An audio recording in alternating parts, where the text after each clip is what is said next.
I'm kind of realizing that it's a bit flipped, that like you have to kind of make your own path a little bit instead of accepting ones that are already laid out. So when you ask about how it guides creativity, it's a sunset, it's a feeling of the sun on my skin, it's going on a trail and hearing the rustling of leaves, and maybe I even record it and put it in a track. And I think just the sense of having a son, I feel driven to leave him something that is better than what I had. It just moved the framing from the sense of hopelessness to this sense of abundance and possibility. Yeah, you have to feel deeply, otherwise you're not going to get it, right? I feel like that's kind of my approach to creativity, is at the end of the day, I have to kind of capture the core energy as it arrives, otherwise it's going to be gone. It all stems to feeling. Yeah, I feel my heart flutter in a certain way when I listen to a piece that moves me, or I stop in my tracks and take in a beautiful skyline. How did it move me? The pathway's there. The answers to the test are out there. You just have to analyze them and find your flavor of them. There's no chance that when you're deep in flow, 18 minutes into a recording, and you're just playing with an analog synthesizer, like, you cannot recreate those moments. Those are once in a lifetime moments. I'll quote my father-in-law with this one: to enjoy the passage of time, always look out for diamonds in your own backyard. Gotta do what you gotta do to survive, but look for the little pockets of fun along the way.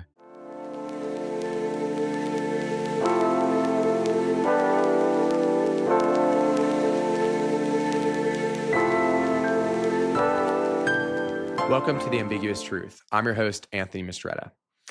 So this guest is someone I met at a show. He was actually opening for Ocula, and a friend of mine in the Denver DJ community invited me to go to the show. And I ended up connecting with someone before the show, not knowing he was about to perform, really not knowing anything about him. And we ended up touching on a couple of topics that I thought were really interesting. So we grabbed coffee, dove a little bit deeper, and naturally felt compelled to invite him onto the show and ask him some deep questions. I've had the opportunity to see him perform a couple of times, and every time he knocks it out of the park, connects really well with the crowd. And I think you'll come to realize that's purely a function of his empathy and humanitarianism. I'm excited to introduce our next guest, Andrew Pinkowitz. And with that, let's get on to the show. Andrew, thank you so much for joining. Thanks for inviting me. Oh, pleasure. Can you introduce yourself? Sure. My name is Andrew Pinkowitz. I have a music project that is my last name, Pinkowitz. But really, that's always been part of my life. From when I was a kid and now into adulthood, I've been really kind of putting a lot of those dreams into reality. I also really enjoy cooking. I really enjoy gardening. I have a bread business, an interest in kind of coding and technology and the kind of man meets machine of where we're headed, which is a larger topic we can unpack. And I've always been kind of interested in those topics and kind of weave them in just a day-to-day basis. I'm also a dad. I am married to my beautiful wife, Caroline, who we've been dating for close to a decade now, which is awesome to say. I have a wonderful son, Eli, who is close to 2 years old now. And I have a prince of a French bulldog, Neville, who is the de facto guardian and ruler of the household. That was amazing. Thank you. Thanks. Well, I just touched on the real parts, right? Yeah, that's beautiful. We're going to start with the most important part. I didn't know you had a Frenchie. Mm-hmm. I love puppies. Oh, he's a puppy. He's a 9-year-old puppy. Yeah. Like everyone that comes over, he's just a little spitfire. And they're like, he's 9? I feel like there's a kind of continuum between terrier and bulldog with that breed. And we got like at least 70 to 80% terrier. So it's very fun. He's very active. I feel like just snorting around the house. Yeah. Yeah. It's really, it's weird because he's chill in the house, like totally vibing. But then the moment he gets outside, it's like there's so much stimulation all the time. He wants to take it all in. Yeah. I mean, I understand that on a spiritual level. He also yodels at other dogs. He doesn't bark. We're like, And all these other dogs are like, are you good, dude? But it's an effective strategy. I can't fault him for it. That's hilarious. It's his We were trying so protective hard to like instincts. train him to be chill, and then we just realized like there's no stopping this, so we're just gonna embrace it. Yeah, it's hard to train like a dog's inherent I personality. feel like there's a way to moderate those natural traits within reason, and thankfully we've got to like approach to common understanding. But like, Neville's gonna be Neville. Yeah, 100%. You mentioned something about like dreams. Okay. And how those dreams you've made a point to make them a part of your day-to-day life. Sure. How have those dreams evolved, and what are those dreams that you're exploring now? That's a really good question. Well, I think there was one dream that I had that when we're talking about evolution in particular, like I was just looking up career match things as a kid and looking for the highest paying one and saying, I wanted to be that. And at the time it was anesthesiologist. I wanted to be a doctor and an anesthesiologist because it was the highest paying specialization. But then I remember I was touring. I remember you talking about seeing pre-med students, and you and your mom saying like, yeah, this is not for me. And then you found that your smorgasbord of career options. I guess so. That's the last thing I remember. It's not something I had a plan for. I've just kind of adapted to what was available over time. And I think it still figuring out how to channel the individual array of skills, but I'm happy to have the inventory. Yeah. You know? And that's a fun way of approaching it, building up skills, building up things that interest you, that you're good at, and then figuring out how to create something from that, as opposed to like choosing something.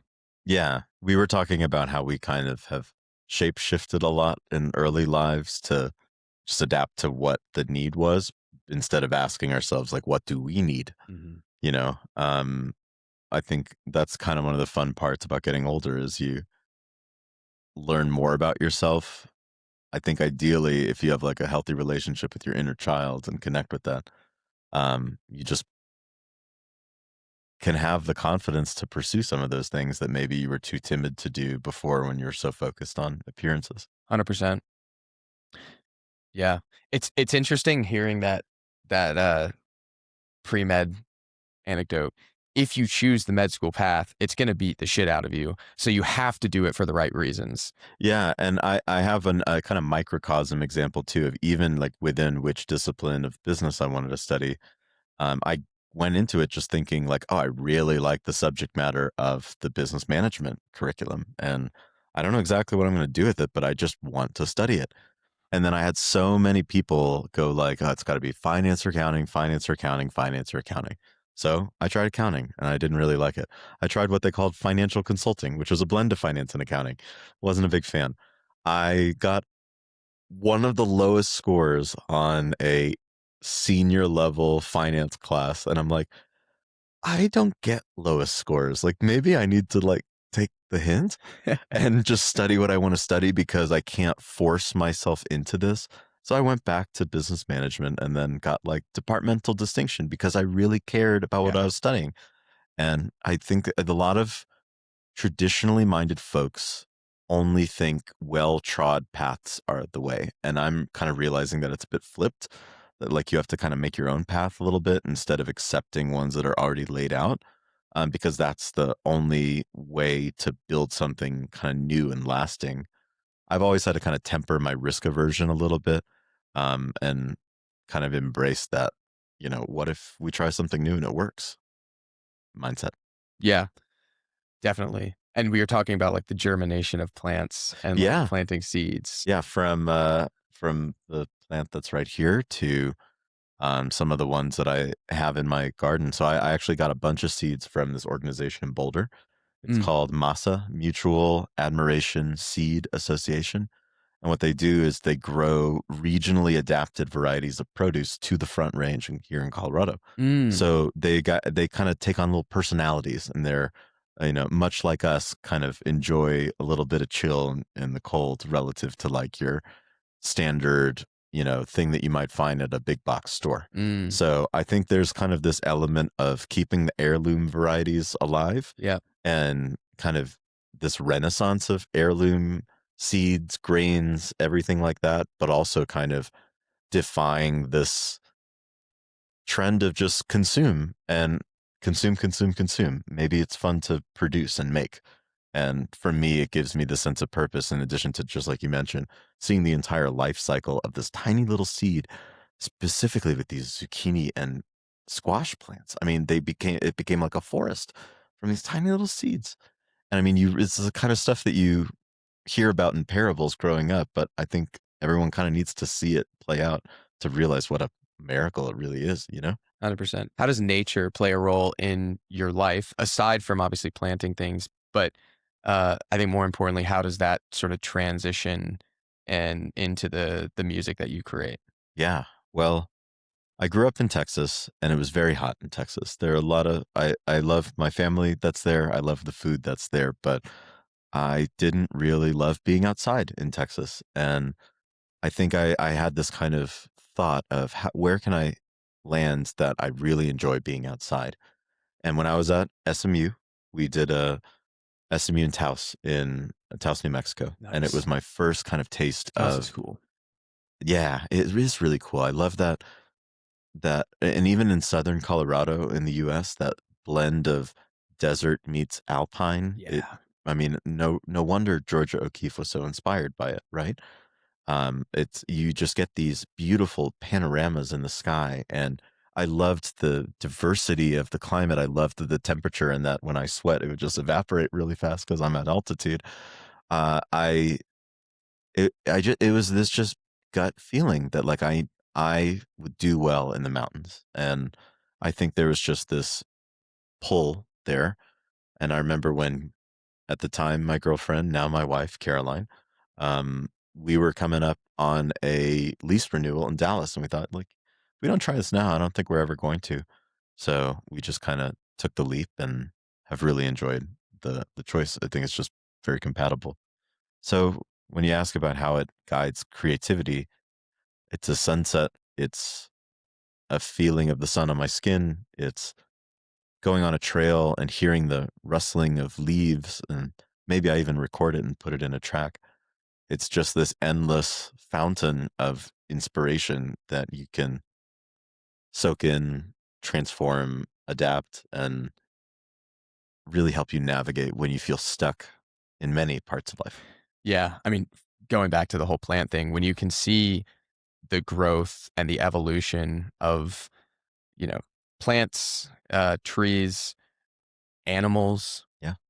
the actual, plate shifting to create the mountains itself, like you start to You realize the really scale, how much bigger it is than you, right? scale, definitely. It definitely makes you feel this beautiful sense of meaninglessness. It also, I think, just forces you to look at things as like growth opportunities and forward thinking as opposed to reflecting back on whatever wounds you're So I think there's this interesting duality between what you describe as the possible feeling of meaninglessness when you look at the vastness of the landscape. But I think there's also this maybe counter of meaningfulness that you can pick up on. Like I was doing a raft trip with my friends in Iceland recently. Just crazy that I was saying that because that was a lifelong goal and I finally got to do it. hell yeah. The just being there in general, talk about it, inspiration from nature. But our guide, I believe her name was Nicole, was talking about how long it takes for the lichen on the rock to grow. You know, Mm, centuries. And even if it just has the slightest touch from a human, that the oils from our fingers can clog it and prevent it from growth. And you see how much of it has persisted anyway, and how it's actually eroding lava rock to make soil, a fertile environment in which plants can actually grow. And you realize just how connected everything is and right. how you're a small piece, but you're still a piece. And you have like a role as being someone who accelerates things that are not great with nature or being a steward of it, you know? 100%. It's meaningless in the sense that it's such a vast world we live in. Any, small behavior seemingly doesn't have a large effect, but really everything's connected. Yeah. Or there could be a butterfly effect level Mm, domino effect from a seemingly small action. Do you Action. believe in the butterfly effect? Absolutely. Whether at its literal sense or just kind of the core lessons from it. Yeah. I mean, we can see human intervention on nature and the kind of domino-like effect. I think it's an explanation of the domino effect, right? A lot of things have unintended consequences. It would be narrow-minded to think that we know all of them in advance. Yeah. You know? So before we hopped on and we started recording, you were talking a little bit about um, interview process, getting hopefully getting a new job. Fingers crossed. Fingers crossed. Yeah, and how it's made you realize that there's certain things about life where you just kind of have to say, well, this maybe isn't like the ideal way, but survival mode kicks in. Yeah. I think that was something I struggled with a lot. Like I had a kind of sense of meaninglessness from the specific work I was doing, and I didn't really see really any underlying purpose. And right after I became a dad, I did some therapy, and I was trying. That was like a kind of a central theme that I never really unpacked with some. We talked about financial traumas from that book we were talking about, and I think there are like career traumas too. Mm, You've got to kind of unpack over time.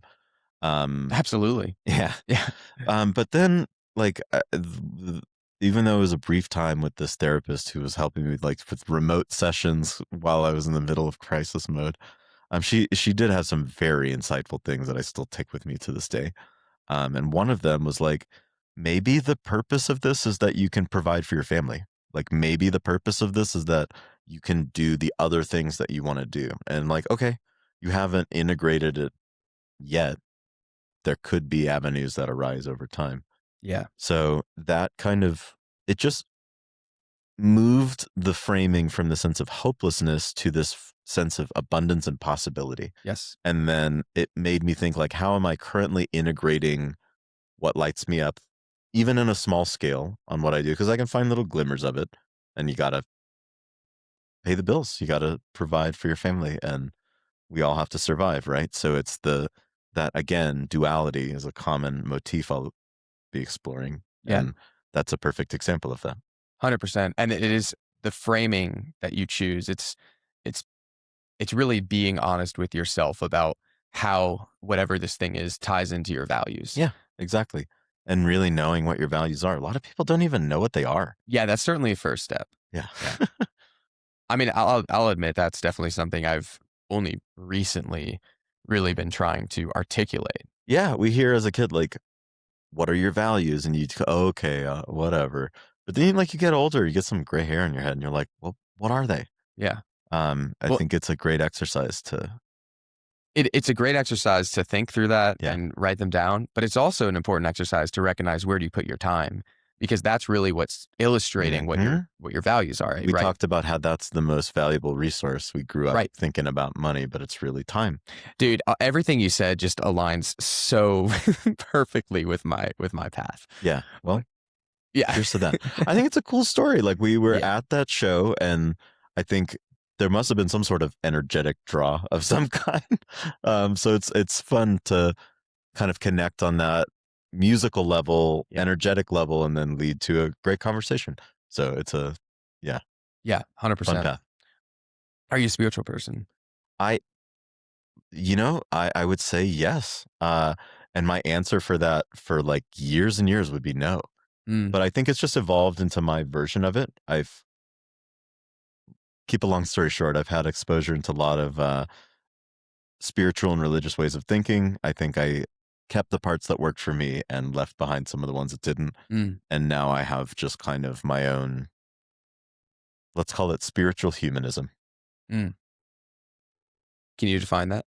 Sure. I think there's this sense of interconnectedness we talked about and realizing both the small scale, but the butterfly effect you can have. And just realizing that you're a part of something that's a bit larger than just you. And Mm, there are lots of ways to define that. Some people call that God. Some people call that other things. But I think when you stand in the middle of a huge ravine and you see just what a tiny speck you are, it's very that concept's very illustrated. Yeah. When you see a sunset that just takes over the entire sky, it's apparent. And I feel like I've just kind of tapped back into that. Um, and I think just the sense of having a son, um, I feel driven to leave him something that is better than what I had. Hmm. And I mean that on the macro and micro scale. And I want to embody that through my actions. Hmm. Like I think back to my dad who was having conversations with the school board and talking about overpasses in Plano, Texas.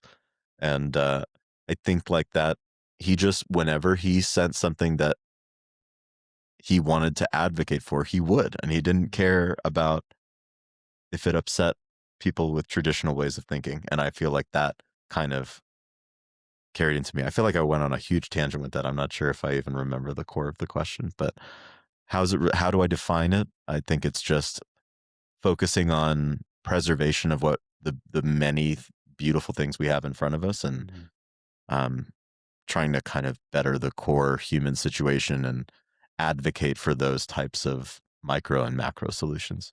Yeah. And feeling the emotional effect of those beautiful things as well. Yeah, you have to feel deeply, otherwise you're not going to get it, Yeah. right? I feel like there's this creative community that I really identify with, of people who just kind of access that deep layer of feeling. And 100%. I always connect with folks Yes. that are tuned in, so to speak. Yeah. Yeah. It's definitely something that draws me to creative folk Hmm. because of that. It's um, Rick Rubin. Uh, the Creative Act. He talks about like actually, he talks about quite a few things that you've mentioned. One of which is like he tells a story of an artist he was working with who couldn't sing a song, and Rick Rubin was like, "Oh well, how about you think about, instead of it being about a woman, think about God."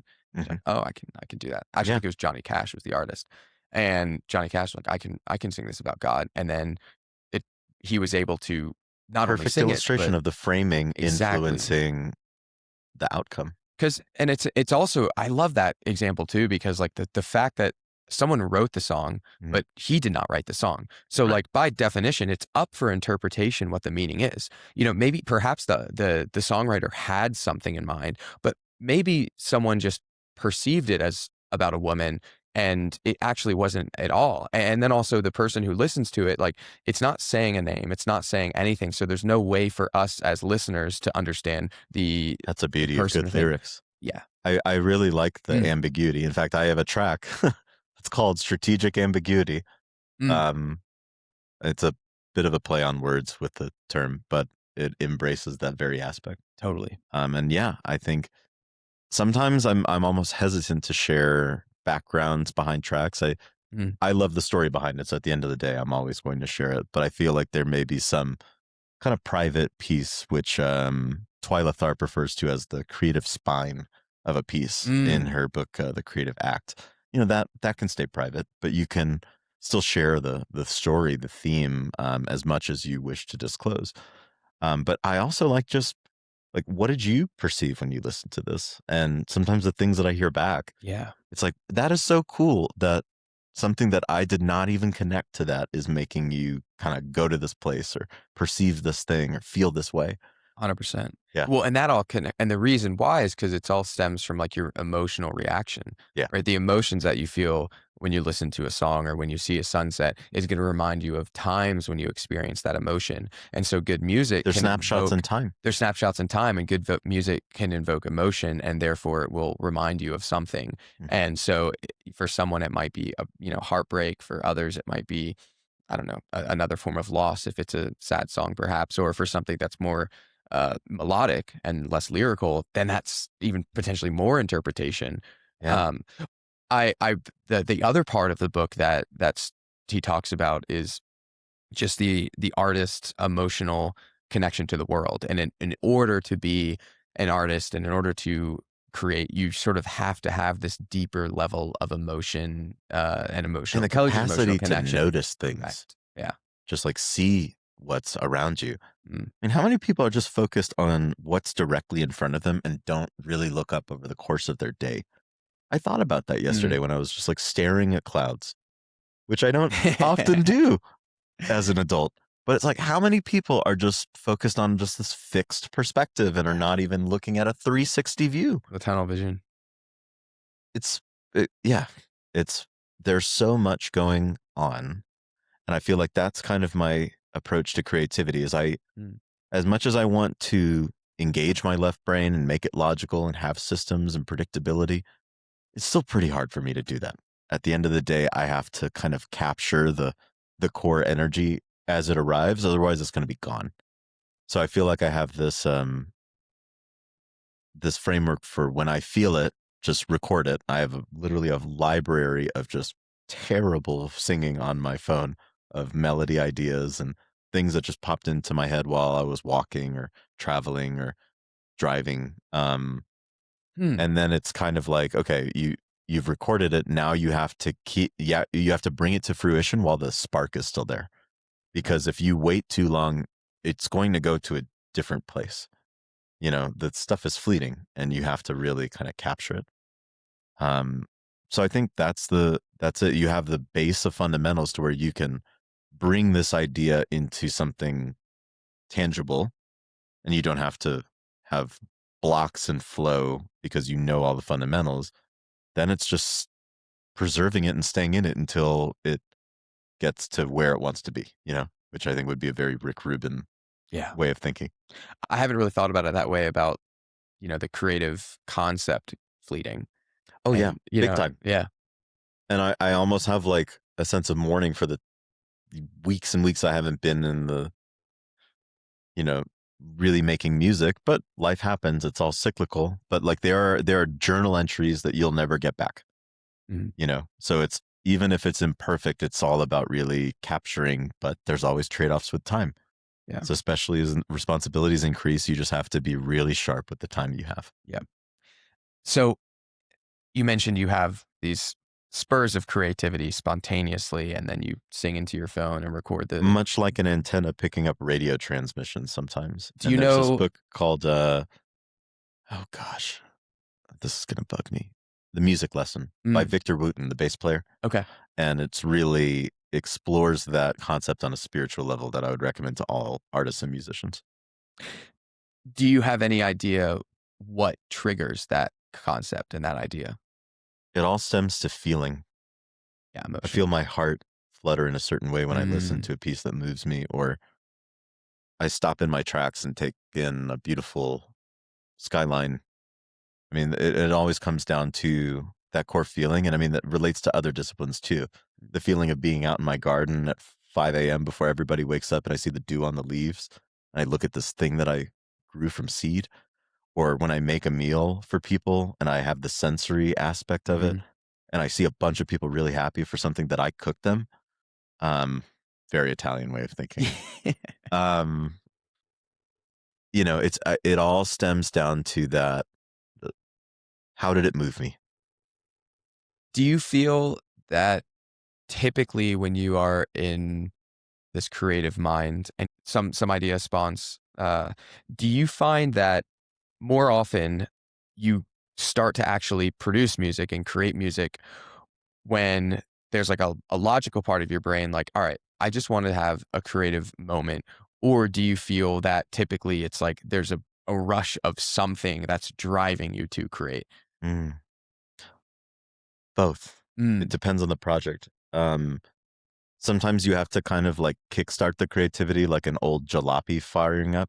I view that as also like when I'm talking in English for a while and I'm about to speak Spanish, I'll have a few occasional misfires and errors until I kind of get back in the rhythm of talking again. Got it. And I feel like creativity is very much the same way. Like you have to be seated in the chair to get the idea, and you can't rely on inspiration all the time because it's fleeting. Mm. Now, granted, when it's there and you have the time and it's like 1 a.m. and everyone's asleep and you can dedicate 3 hours to this thing, fucking go. Mhm. Like that's flow, right? You're surfing down the ocean, and you barely have to do any work. But sometimes you have to kind of create the conditions for something to happen. Mm. One thing one of my teachers, Camille, would talk about is like just open up a plugin and like explore with new stuff. And maybe you get some really, and just record everything. And then you get some really cool anchor or hook or something that you kind of evolves into the foundation of a track and ultimately a song. Um, so it's both. But then, you know, there are things that come up like remixes and the deadline's in 2 days. So it's either make something creative or miss the boat.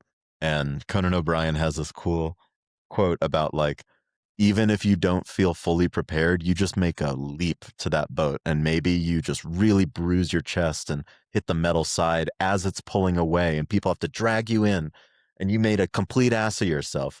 But you know what? You got in the boat. Yeah.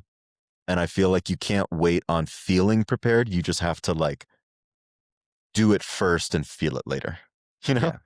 Yeah. There's a podcast I was listening to a while ago talking about confidence, and it was a woman CEO. I don't remember. I think it was just a bit. I don't remember who it was, but regardless, she was talking about confidence, and she had a speaking engagement, and she had been in a sort of typical, like, I guess, housewife role and hated it. And so she needed to break out and started a company. Don't remember the company.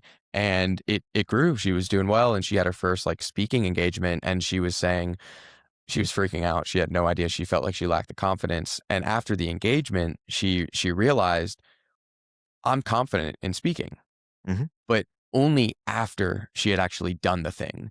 Like Right. confidence cannot stem from preparation or anticipation. Confidence Put stems simply, from confidence is action. experience, Yeah. and it's sort of past action. Yeah. You can have confidence around something that you've executed well on. Exactly. Yeah. Right. That becomes the foundation, right? That foundation of successful acting in Yeah. spite of the butterflies in your stomach, you know? Mhm. Realizing, yeah, I can do this.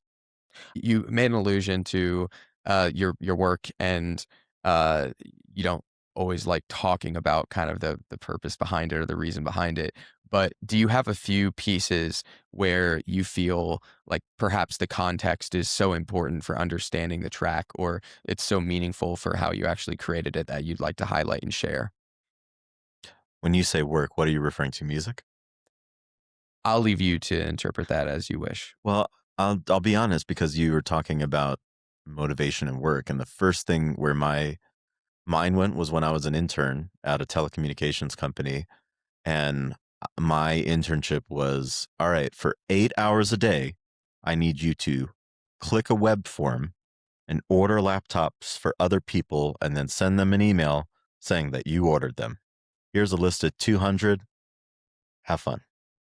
And I thought, if I'm doing this for 8 hours a day, I may not be sane by the end of this. So the only way I was able to preserve some modicum of interest in this and feel like it was actually playing a purpose for a larger piece of my career was to learn how to automate the whole thing. So I learned about user interface automation, every single click, every single aspect, how to embed variables. And then once the laptop was ordered, and you know, it did all the clicks through this 30 panel internal page, it would then you just type a little keystroke and it drafted the entire email, preserving the variables from the script into the body of the message. So all you had Yeah. to do is press send. And the people that I used to work for used that program that I wrote like a decade ago to this day, more than a decade ago, Wow. close to 14 years ago. Like, to me, just the Occam's razor of that is beautiful. Mm. And then I thought, okay, I have an idea, an uncanny ability to identify patterns and systems. So I need to structure how I survive around that thing that gives me a bit of an edge. But then as it relates to music and kind of you needing to kickstart the creativity, like there were times where I was just feeling something deeply and I'm like, I just need to record something imperfect and then engage the left brain later. And so it just became version after version and sculpting away until you have the end product. So I'm not sure if I answered your question. Were you talking about like emotion in music as well? I appreciate the you sharing. I think that's insightful and I like it. I was asking mostly like you mentioned you had a song that was written for your father. Yeah, it's called He's Still There, because Yes. I was seeing him in little ways, especially kind of understanding the flawed yet beautiful person he was, you know? Mm. And it's weird when you hear your voice. I'm hearing my voice in these microphones, and I hear my dad in front of me in the showroom at the Dallas World Trade Center. And so many times, you know, his mom's still alive, and I'll call her on the phone. She's like, I think you're talking about Steve. My son's middle name is Steven. Mm. And you'll have to forgive me. I'm going to get emotional during this part. But yeah, I just wanted to record a song about that theme of, even though he was really taken away too soon, especially when he got really sick from an advanced form of Parkinson's, your spirit can kind of resonate eternally, much like throwing a stone into a pond and seeing that ripple just continue. We talked about the butterfly effect, and I feel like a lot of the ways that I show up in home life, in work, in pursuing creativity, in tenacity to challenge authority, even if it doesn't make me the most popular person, I can see so many aspects of him still there. Yeah. So the entire purpose of that piece, that snapshot in time, was to preserve that feeling. Yeah. And you know, it's crazy. This one will really get me going. There was a person who lost his mom, and he made a mix to honor the loss of his beloved mom. And he included that track without knowing the background, just based on the feeling. Mm. And to me, like, it's not about the external stuff as much. That might be energizing, but it's about, like, there was something that was deep down in there that you couldn't put words for, but this piece of music helped you access it. And that's where it came from me writing it. It's like this direct link to people that transcends situations, languages, this shared experience. Like, that's what really, one day I'm not going to be here. So what's going to be left? Maybe there can be some way of having that resonate with people when I'm long gone. Yeah. Thank So you we for went very sharing. deep. No, thank you for being vulnerable. I really appreciate you. Oh, that's sharing. me, man. Yeah. I don't have a poker face. Yeah. I've tried playing poker. It doesn't go great. Blackjack I can do because I can react at liberty. Blessing and a curse. Yeah. But 100%. with that, I'm able to access deeply. Yeah. And I mean, you really hit the nail on the head. Like, music is this tool that lets you engage with other people and empathize with other people. Just whacking the microphone like a baseball bat. We're just getting some ASMR content. Oh, I dude, know how there's much you so love it. much. You could harvest like a sample pack out of it. No, I want to have fun with these mics and make it. Yeah. You know what I'm going to do is I'm recording a kitchen sample pack. I've been talking about doing it for years, and I am codifying it in this episode that it will be released in 1 to 2 months. Wait, what is a kitchen? So sample packs, you know what those are with production? I think it's just like a set of like instrument samples where There you you go. can load onto a MIDI keyboard. So I'm literally going to get my field recorder and drum on the myriad of equipment and pots and pans and tools and make little rhythms and snippets that Right. hopefully stand out a little bit, just because I have so many tools. I got a question. Yes. Sound in the packs? front. Well, yeah. With the microphone already. You, sir. Pass the mic. Get on the mic. And I love this sidebar, but I want to keep the original question you asked too. So we'll get back to it. Okay. Don't worry. The question is, when we get to the sidebar, what was the sidebar again? Oh, sample packs. Are they sounds where, like, for example, if you're hitting like if you're drumming on a refrigerator, are you going to include just the one sound of it so you can like tap it to make the rhythm, or does it include? Is that dependent on the? The answer is D, all of the above. Oh, you do both. They generally have kind of subcategories. What you're talking about is one shots. Yes. That was me clicking into the mic. I don't think it got picked up. But then the other one is I heard it. okay, good. Yeah. Good. If you want to do it again for the so much ASMR. You're getting this for free, dog. Well, yeah, maybe I'll secretly adjust the gain. We need to talk royalties. Yeah, you can record a loop like tick, tick, tick, tick, tick, tick, tick, tick, tick, tick, tick. And then what you can do is kind of slice little snippets of it. This to me is what makes me excited when I am producing things is I'm not going to like, skin the drum myself. I'm going to use some parts that are available and adapt them. So taking little snippets of loops and kind of creating it into this gestalt thing, when you blend it in with the one shots, you can create this really complicated groove and kind of have plays on rhythms and even carve away little bits like a sculptor. It's fun. Gotcha. You create something bigger than it's the sum of its individual elements. Right. Totally. All right. Now we'll get back on track and talk about emotion and creation of music. Okay. Were there any final thoughts that you had on the matter that you want to get back to? I think we covered a lot of the core ones. There was this other track called Growth in the Dark that's going to sound so silly, but I was just roaming around my backyard really early in the morning and I saw this massive mushroom that how big are we talking? I'm talking like maybe this big overnight. Yeah, you're good. Yeah, banana for scale. That's too much for niche reference.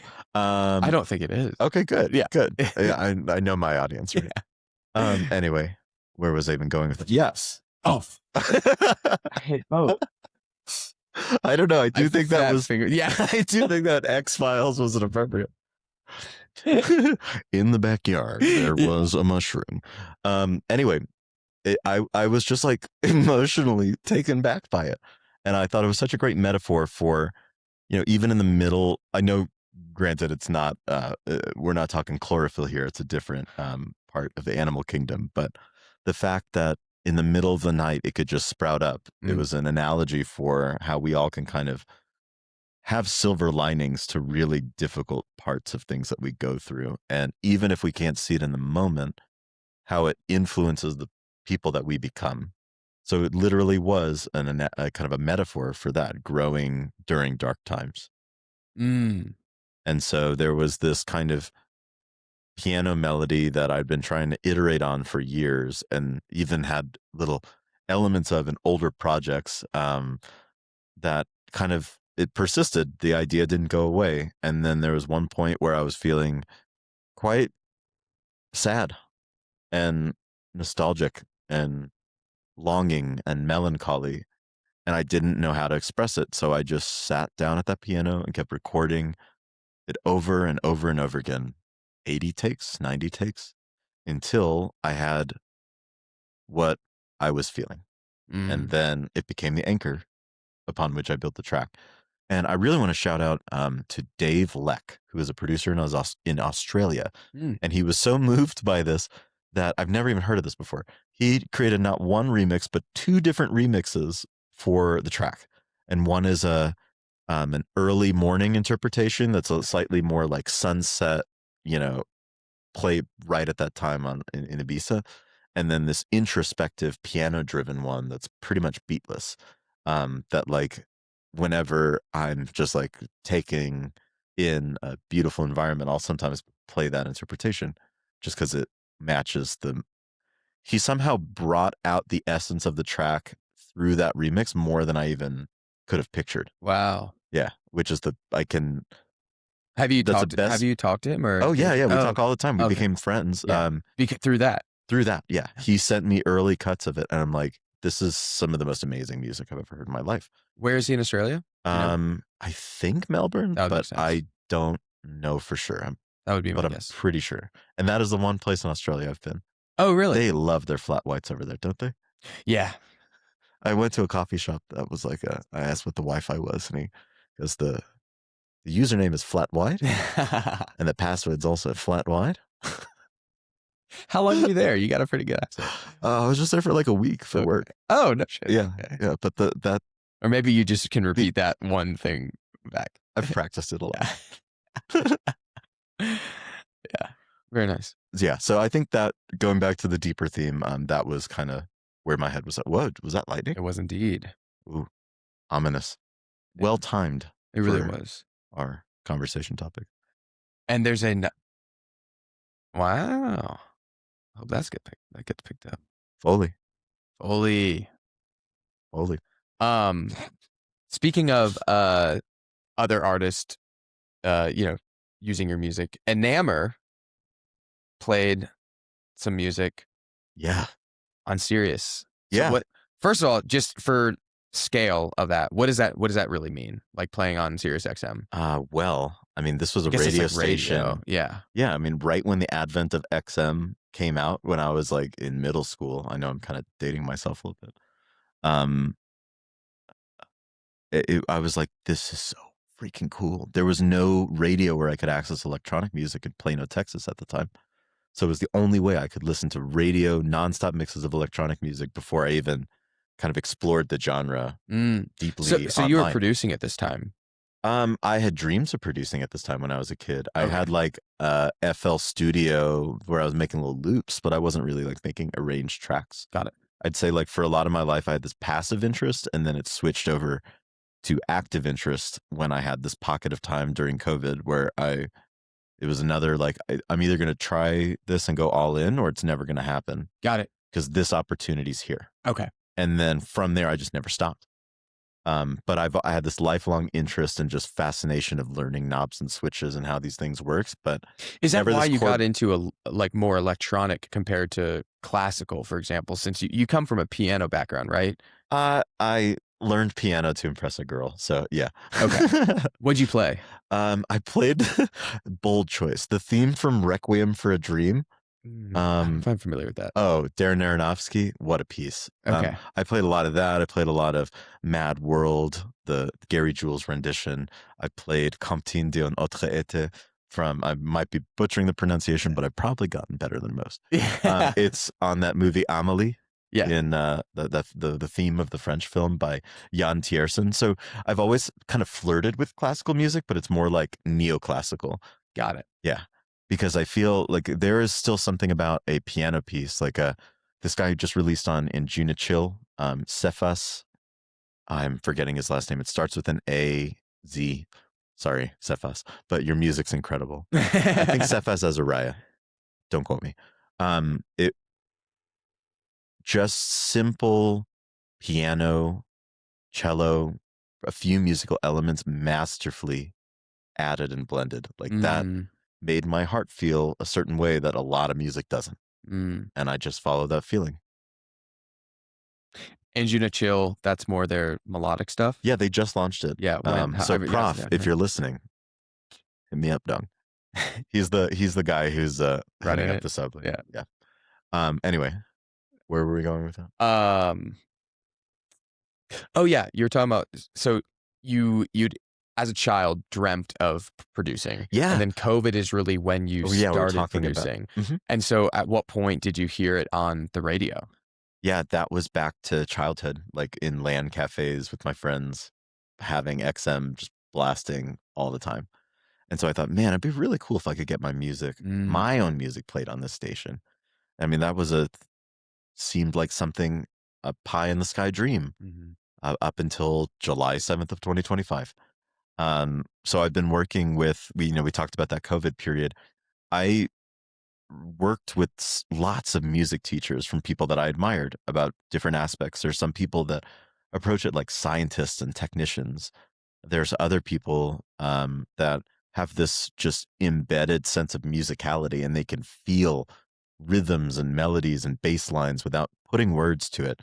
And I feel like there were just so many things that if I wanted to be so good that you couldn't ignore, I needed to learn from the people I looked up to, whether I directly learned from them or indirectly, like Austin Kleon talks about in the Steal Like an Artist. The pathway's there. The answers to the test are out there. You just have to analyze them and find your flavor of them. But man, when you can work with a great mentor, it's like a force accelerator. So I was working in his program with Mike's, with the Nammer's program since 2020. So 5 years straight. And it was there have been music industry questions that come up. I've had very candid discussions about ways that my music could be improved. And, you know, having just objective advice from someone who's well down the path and then ultimately being able to pay that forward later, I think like that's what it's all about. That's how this whole thing survives, you know? Yeah. Um, so yeah, I think it was the kind of lifelong childhood dream met years of practice. And he asked if I had any unreleased music, and I had a track that worked for the start of the mix. And I was just blown away when I heard that little right at the beginning of the mix. So shout out to Nez Fishplant, who was my friend and collaborator for this track. It was just for it to be on All Day I Dream, which captures this organic house vibe that I've been really in love with since 2019. Mm. And their classic releases, to be on that specific radio show, the start of a mix, supported by my production mentor on a radio station that I listened to as a kid, with my good friend closing the mix alongside me. Like it literally was just major milestone after major milestone. And it was one of those things where like you just gotta take it in and savor the win. Like a beautiful sunset. Yeah. Yeah. Exactly. Or in my case, a lot of clouds that were in the sky that I was just, I mean, that's the theme of the label is a cloud. So naturally, I just, what's that effect where you hear about something like if I say Volkswagen, now all the Is it the listeners will recency see, effect? is it the recency effect? It's something where like you see something and then now that you're aware of the concept, you're only going to see Volkswagens when you're driving on the highway looking at cars. Oh, here's a Volkswagen. I don't know why I fixated on that one today, but the example applies. Maybe just because it's fun to say.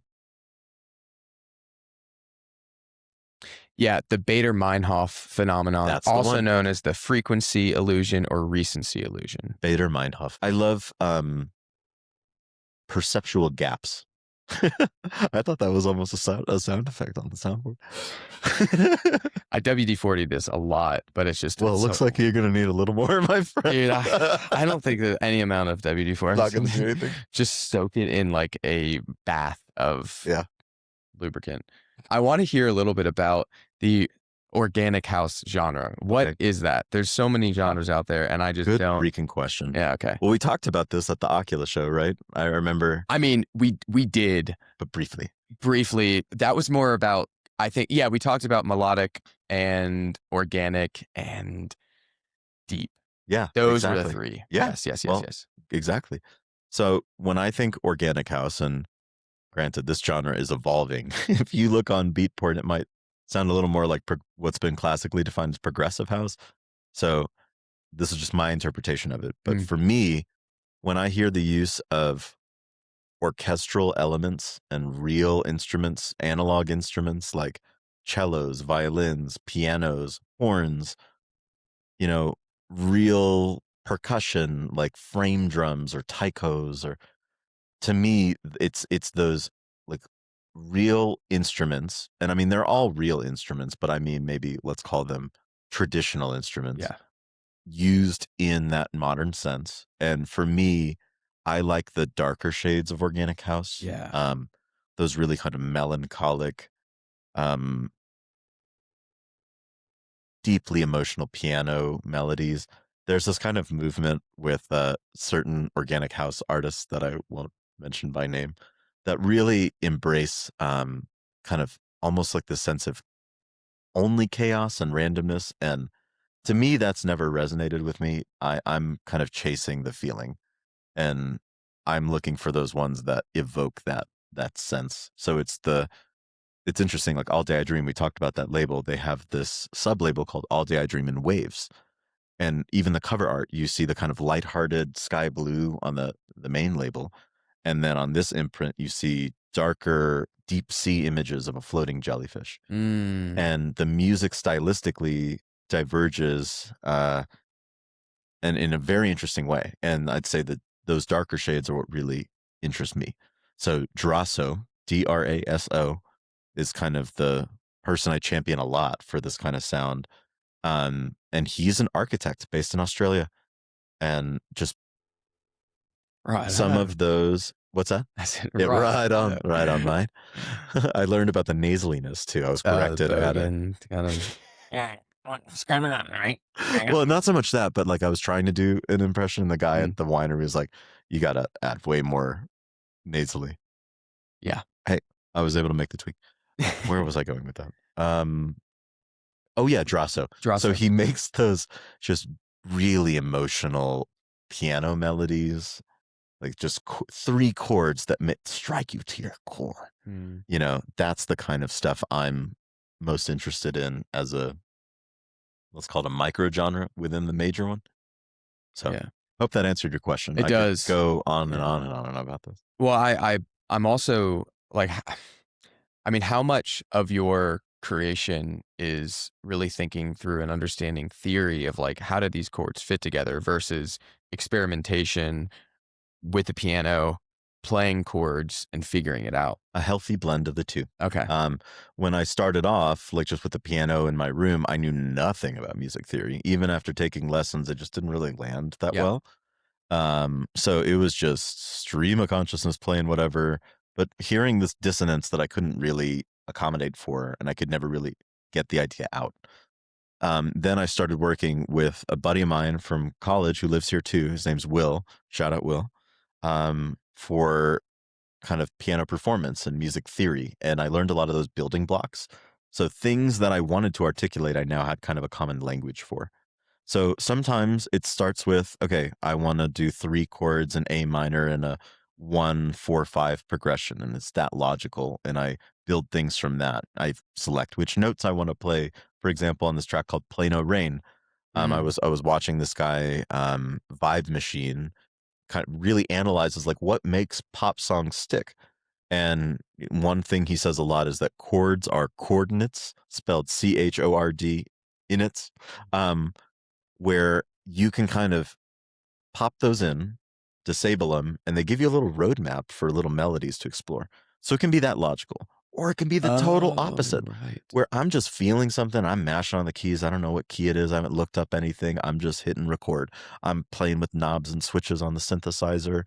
There's no chance that when you're deep in flow, 18 minutes into a recording, and you're just playing with an analog synthesizer, like you cannot recreate those moments. Those are once in a lifetime moments. And sometimes you get this just beautiful gold nugget amongst that longer recording that can be the foundation for something else. So the answer is D, all of the above. Yeah. Yeah. Thank you for sharing. What, out of curiosity, what's your equipment setup for production? Well, I have kind of like a studio at home, where I've got like this rack of synthesizers. How many do you have? Do you count MIDI controllers? Maybe how many MIDI controllers and how many synths? Let's see. I have only one like proper analog synth, which is a Korg Minilog XD that I bought secondhand from my friend Chris. And then I have a Roland Phantom G8, which is like a piano workstation with some synthesis capabilities, but I mainly use it to control other things or just play the piano directly. Yep. And I've had that since high school. My mom got it to me for my birthday Nice. from high school, and I've had now releases with that thing, which is a fun kind of callback to childhood. Totally. But I've got like, oh gosh, 8 MIDI controllers. It's a lot of MIDI controllers. Why? You can assign them to different things. So if you want to, I do kind of want to dabble in live sets one day and have recreate the synthesizer on controller A and the horns on controller B and drum some live percussion on the Ableton Push, which is natively integrated to the software Ableton. Yeah. So like it just gives you kind of a palette of individual elements that you can control separately without having to interface with the computer. Yeah, that makes sense. For live stuff, I think. For I mean, live it's probably a stuff lot and for easier recording too. Yeah, it's probably a lot easier for recording. Yeah, so if you Maybe not if you're just getting into things. Is it necessary? I'd say simple is best. And honestly, I had one tiny MIDI controller and a laptop for a lot of it and was able to still make stuff. And if like Lane 8 can make his album with like a laptop and speakers, you'll be fine.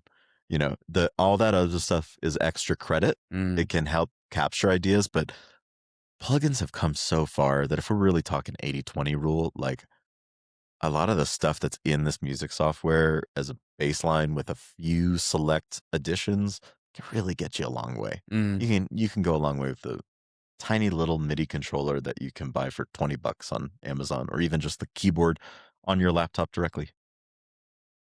So it's extra credit. Mm. Yeah, fair. It's good to know. Yeah. Just in case I. But sometimes, yeah, just in case. I may or may not be on the market for 20 synthesizers. No, I just want but someone to it buy can- mine. Oh, yeah, fair enough. Well, hey, we got a synthesizer here. What was I going to say? You can get access to unique ideas that you wouldn't necessarily have in the box interacting with software. Like we talked about the analog synthesizer and the combination of several automation aspects. And if you were to like think about probability from a mathematical perspective, since I know you're a math guy, if you think about like how many letters in the alphabet and how many words we could potentially generate, you know, multiplying the number of options by the number of available letters, Mhm. the automation possibilities are endless when you think about the infinite number of combinations. So to me, like that frontier to access is exciting. The blend of the creative, the expressive, and the tech. Yeah, exactly. Got to dance between left and right brain. Yeah. Which That corpus callosum is strong, baby. I think if there were one theme of the episode, this is drastically boiling it down, but you've talked a lot about D, all the above. Yeah. It's like a blend of everything. It's not one or the other. It's not. Yeah. Yeah. That's true. And I do it subconsciously, which is interesting. But you can't defy nature or who you are. Yeah. You have to just embrace it at the end of the day. Who you are. So what do you think your purpose is on this planet? I'll quote my father-in-law with this one: to enjoy the passage of time. You said that, I think, when you grab coffee, if not the first time I met Yeah. you. Yes. Shout out, Dane. That's an insightful quote. I think about it all the time. Yeah. Yeah, to enjoy the ride and to leave it a little bit better than how you found it. 100%. And I feel like you have unique opportunities to do things, and it's to still take time to rest and take care of yourself, but seize those opportunities when they come, because it's a short ride. And it can be so fun. Yeah. It can be. Right. And you only got one shot at it. Yeah. So might as well do the fun option. I would agree with that. Yeah. Got to do what you got to do to survive, but look for the little pockets of fun along the way. Yeah. Do you think you've ever lost sight of that in your life? Absolutely. Yeah. Yeah. When I was fresh out of college, I was just focused on advancing in corporate America. Yeah. And I thought that would provide a source of meaning, but it didn't. It deepened a sense of losing sight with what I actually cared about. So I've now kind of accept that work is work. You need to do work to survive, but as much as possible, integrating it in areas of interest that's how you can just simply enjoy the time that you're putting into it. I mean, we put a lot of time into it. So every job's gonna have terrible stuff, but it's like, is there something you can enjoy? If you go, for example, a year and a half without a day that you can really enjoy, maybe that is a wake-up call that it's time to change. It really, so much of it is perspective and identifying the beauty in things and like actually listening to yourself, because I feel like a lot of our bodies will tell us the signals early, and we just no, I gotta survive, I gotta do what I have to do. But like sometimes you gotta just take a step back and listen to actual signals that are coming. Yeah. No amount of framing should compensate for a horrible situation. Yeah, much like a plant needs the circumstances upon which it can grow, you need those kinds of fertile surroundings. Otherwise, like, you could be struggling. Well, I think that's a great note to end on. Fair enough. Well, thanks again for having me. It was a pleasure. Thank you so much. I guess one final Tell me. little question that I have for you. Okay. And some housekeeping, if you will, in terms of like if you have any exciting things coming up that you want to share. But first question is, what's the best piece of advice you've ever received? I just like asking this. That is a really tough one. Can I think about that one for a second? Yeah. Okay. My dad, I'm not sure I'm going to be able to distill it to just a single one, but he had this whole set of sayings Um, he was almost an Eagle Scout, so he would always say "Be prepared," which was their slogan. But um, always, oh, I know what it is. It's the thing he would say the most. Always look out for diamonds in your own backyard. Mm. And if we take this metaphor literally, actually finding a trove of diamonds underneath the surface of the grass, um, we have so many things that are amazing directly in front of us that are practically invisible. And before you go searching far and wide for something that might fill a void or make you feel a certain way, maybe it's right in front of you first. Maybe it's adjusting your perspective to see the beauty that's right there. So I think about that every day. And if I were to make a full length artist album, I plan to title it that. Mm. Thank you for sharing. I want to ask a The follow-up only question way before. he's going to stay alive is through me sharing as many stories of Yeah. him as possible. And I'm the torchbearer of his journey. Do you feel like that weight fully falls on your shoulders, or that's something that, one of the things that you want to? Um, Fully is tough, but I feel like for the stories to be shared from my unique perspective, I'm an only child. Mm. I'm just kind of the only person that saw a lot of these aspects, and a lot of people know him from early family life or work life, but they didn't see the dynamic spectrum of the great man he was, much like holding a piece of light up on a crystal and seeing that display on your ceiling. He had many aspects to him, much like we all do. And so, yeah, I do feel like there are elements that only I'll be uniquely qualified to tell. How do you feel like your discovery of this from the perspective of a son has affected you as the father of a boy? Deeply, I see myself showing up with the same level of care, patience, love, involvedness that he did. And, he got sick when I was in high school, but man, we sure used the time up before then. And I had so many reference points of him being frankly, ahead of his time as a dad. He really got it. And he just was in what was he, his early 40s, late 30s? I think late 30s. He just wanted to be a dad. And much like I remember when I held Eli for the first time, it was a light switch. And there's science to back this up that your neurochemistry changes when men see their child for the first time. I mean, women have the ability to kind of connect over that period, the Right. 9-month period, but for me, it was like a light switch.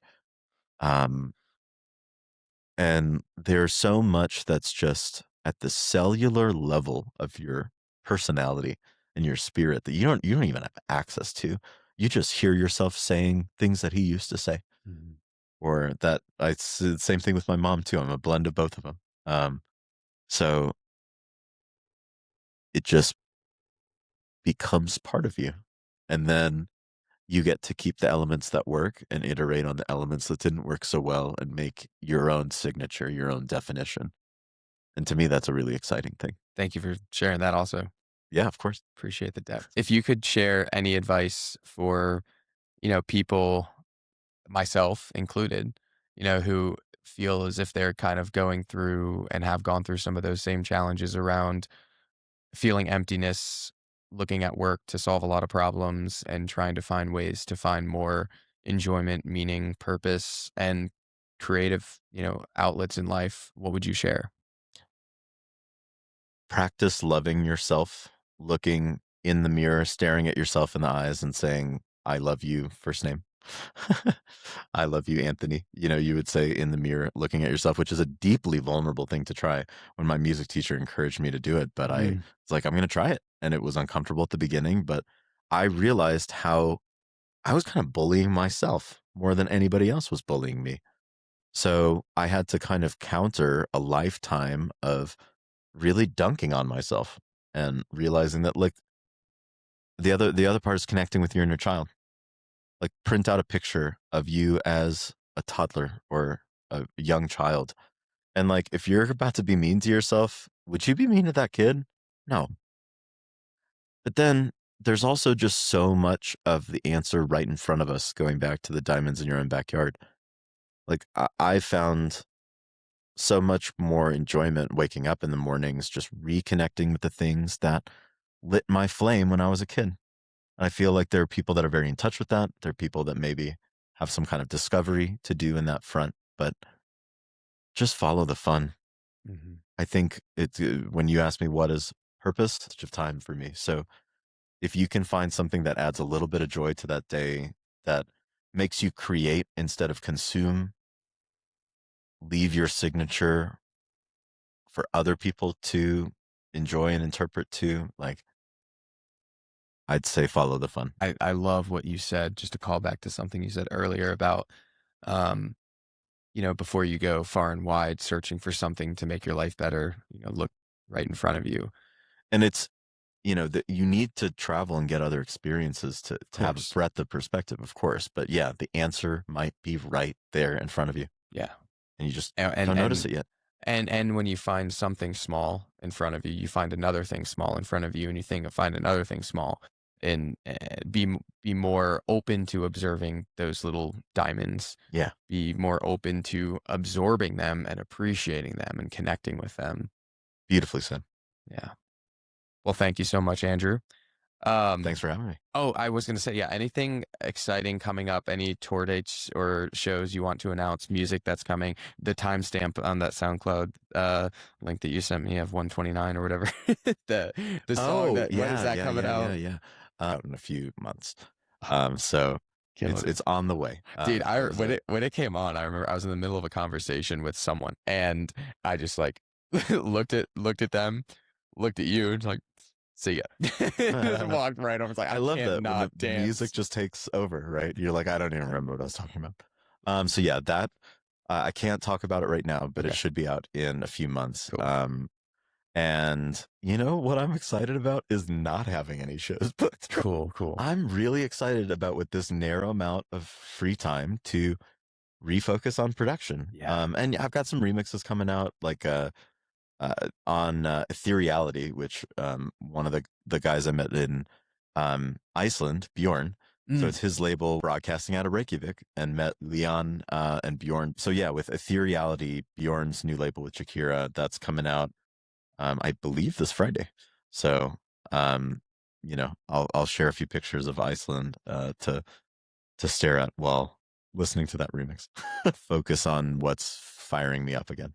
I was envisioning like a YouTube, just a what do you even call this? Like not a slideshow, but for all intents and purposes, just like a slideshow of like of images of Iceland. I should do it. And if you create a mix with that organic house, I feel like that would fit so beautifully over that. That's landscape. a really great idea. Like maybe a little collage of that would be nice. I'll think about that.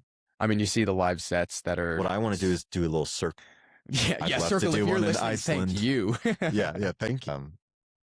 Iceland's really nice. Yeah. There's like 5 circle sets. It's just on rotation. Oh yeah. Yeah. That was another, like right during the pandemic, I was always popping those on, and it did that So kind good. of visual plus audio. It really did it for me.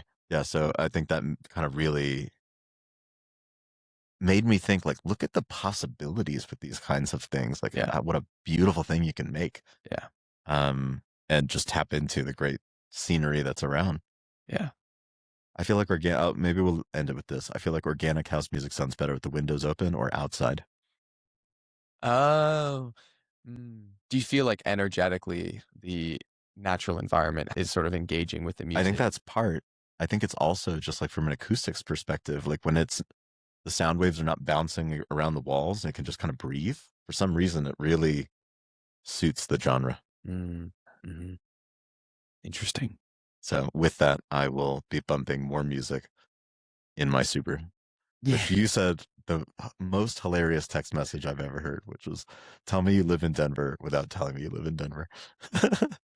What did you say? You said I will be bumping. Yeah, I said the the rolled down windows bumping with organic house music in my Subaru will be a dead giveaway. Yeah, I think you actually said Subi, which makes it That's even true. more. I did say Subi, S-U-B-I-E. It was Subi. Yeah, Hank the Tank. that's your name. Yeah, That's I got it. him in 2018. Is he lifted? No. Okay. But he's a cross track with these like the Falcon Wild Peak tires. Yeah, nice. Some good So ATVs. they do the job. 100%. Cool. Well, thank you again. My pleasure. See you later.